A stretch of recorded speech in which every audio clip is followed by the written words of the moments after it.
RTV app వార్తల్ని క్షణాల్లో చదివే అవకాశం ఉంటుంది. ఒక న్యూస్ పేపర్, ఒక టెలివిజన్ ఛానల్ మీ చేతుల్లో ఎప్పుడూ ఉంటాయి. ఈరోజు ఆంధ్రప్రదేశ్ కి ఎలక్షన్లకు సంబంధించిన క్యాండిడేట్ సెలక్షన్ విషయంలో ఢిల్లీలో screening committee meeting Madhusudan Mistry గారి ఆధ్వర్యంలో జరిగింది.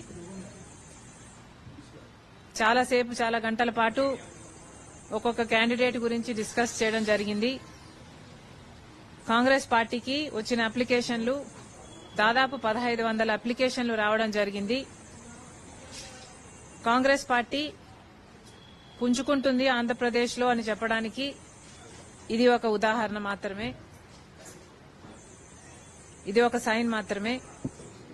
కాంగ్రెస్ పార్టీ ఎంత నిబద్దత కలిగిన పార్టీయో, ఎంత ట్రాన్స్పరెన్సీ కలిగిన పార్టీయో సూచించే విషయం ఈ స్క్రీనింగ్ కమిటీ మీటింగు.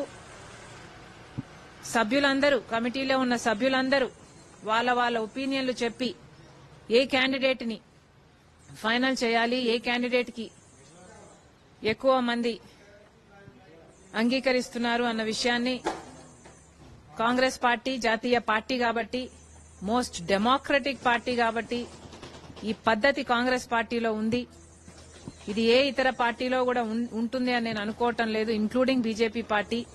ఇక రీజనల్ పార్టీలైతే నియంతలా తయారవుతున్నారు. రీజనల్ పార్టీలో అధికారంలో వచ్చిన ఆ పార్టీ నాయకులు. కాబట్టి మరొకసారి కాంగ్రెస్ పార్టీ మోస్ట్ డెమోక్రటిక్ పార్టీగా ఈ మోస్ట్ డెమోక్రటిక్ ప్రొసీజర్ ని ప్రజలందరూ అప్రిషియేట్ చేస్తారని నమ్ముతున్నాం. Thank you. మేడం, ఈ 175 క్యాండిడేట్స్ డిస్కషన్ జరిగిందా ఈ రోజు? ప్లస్ లోక్సభ 25 మంది లోక్సభ అభ్యర్థులు, 175 మంది అసెంబ్లీ అభ్యర్థుల మీద, ప్రతి అసెంబ్లీ, ప్రతి లోక్సభ కాన్స్టిట్యుయెన్సీ మీద అప్లికేషన్లు పెట్టుకున్న అభ్యర్థుల మీద డిస్కషన్ జరిగింది.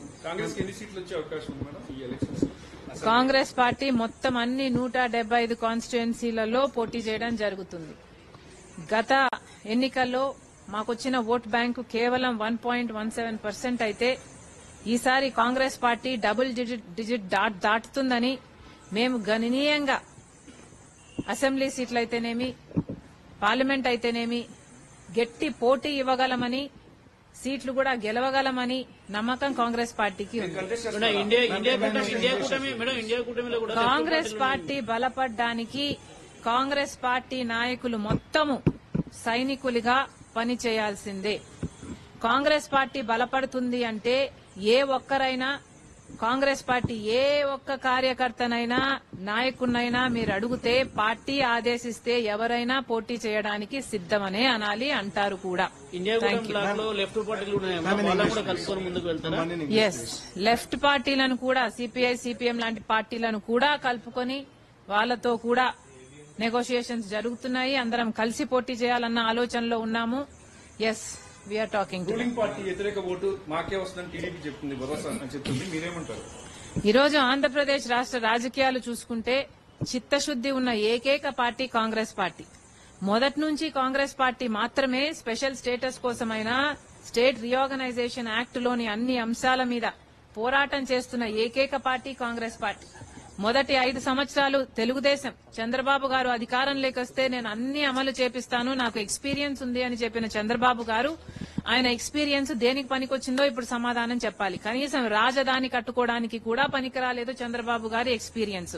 స్పెషల్ స్టేటస్ కోసమే నేను అలయన్స్ పెట్టుకుంటున్నాను బీజేపీతో అని చెప్పిన చంద్రబాబు గారు ఆ తర్వాత అసలు స్పెషల్ స్టేటస్ తో ఏం సాధిస్తాము అన్న లెవెల్ కు దిగజారిపోయాడు అంటే ఎంతగా అమ్ముడుపోయారో, ఎంతగా దిగజారిపోయాడో రాష్ట్ర ప్రజలందరికీ అర్థమైంది. ఈరోజు అదే చంద్రబాబు గారు మళ్లీ ఏ బీజేపీనైతే తిట్టి 2019లో బయటకు వచ్చాడో మళ్లీ అదే బీజేపీ పార్టీతో పొత్తు పెట్టుకుంటున్నాడు. జనసేన గాని, టీడీపీ గాని ఆంధ్ర రాష్ట్ర ప్రజలకు సమాధానం చెప్పాలి. ఎందుకు పొత్తు పెట్టుకుంటున్నారు? ఆంధ్ర రాష్ట్రానికి బీజేపీ పార్టీ ఏం చేసిందని మీరు పొత్తులు పెట్టుకుంటున్నారు?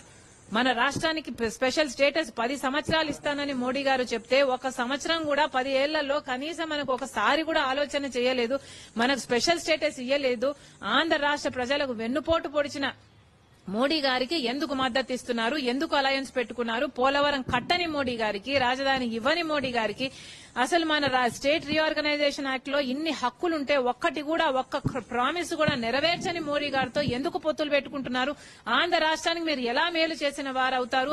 మోసం చేసిన వాళ్ళతో మీరు పొత్తులు పెట్టుకోవడం ఏమిటి అని ఈరోజు కాంగ్రెస్ పార్టీ సీరియస్ గా ప్రశ్నిస్తుంది. వైసీపీ అధినేత అట్లే వైసీపీ కూడా అధికారంలోకి వచ్చిన 5 సంవత్సరాలలో రాకముందు ప్రతిపక్ష నాయకుడిగా మూకుమ్మడి రాజీనామాలు చేద్దాము రండి అని చంద్రబాబు గారిని కూడా తిట్టిపోసిన జగన్మోహన్ రెడ్డి గారు ఎందుకు ఈరోజు మళ్ళీ ఈ 5 సంవత్సరాలలో ఒక్కసారి కూడా ఎందుకు అమ్మాయి distracting me can you not do that please ఎందుకు ఒక్కసారి కూడా నిజమైన ఉద్యమం చేయలేదో ఆంధ్ర రాష్ట్ర ప్రజలకు సమాధానం చెప్పాలి. ఈ రోజు నిజంగా ప్రజల కోసం నిలబడిన ఏకైక పార్టీ కాంగ్రెస్ పార్టీ. ఈరోజు స్పెషల్ స్టేటస్ కోసం ఉద్యమం చేయాలి అని మా భుజాన వేసుకుని స్పెషల్ స్టేటస్ వచ్చేంత వరకు ఊపిరున్నంత వరకు మేము పోరాటం చేస్తామని ఒక ఉద్యమం లాగా ఈరోజు కాంగ్రెస్ పార్టీ స్పెషల్ స్టేటస్ అనే అంశాన్ని తీసుకుంది.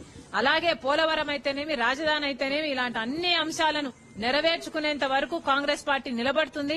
ఆంధ్ర రాష్ట్ర ప్రజలకు ఈ విషయాలన్నీ అర్థమవుతున్నాయని మా నమ్మకం. 16 కార్పొరేషన్లతో పాటు ప్రత్యేకంగా ముదిరాజ్ కార్పొరేషన్ ప్రకటించిన తెలంగాణ కాంగ్రెస్ పార్టీకి ప్రత్యేక ధన్యవాదాలు. నీలం మధు ముదిరాజ్ కాంగ్రెస్ పార్టీ రాష్ట్ర నాయకులు, పటాన్చెరు నియోజకవర్గం.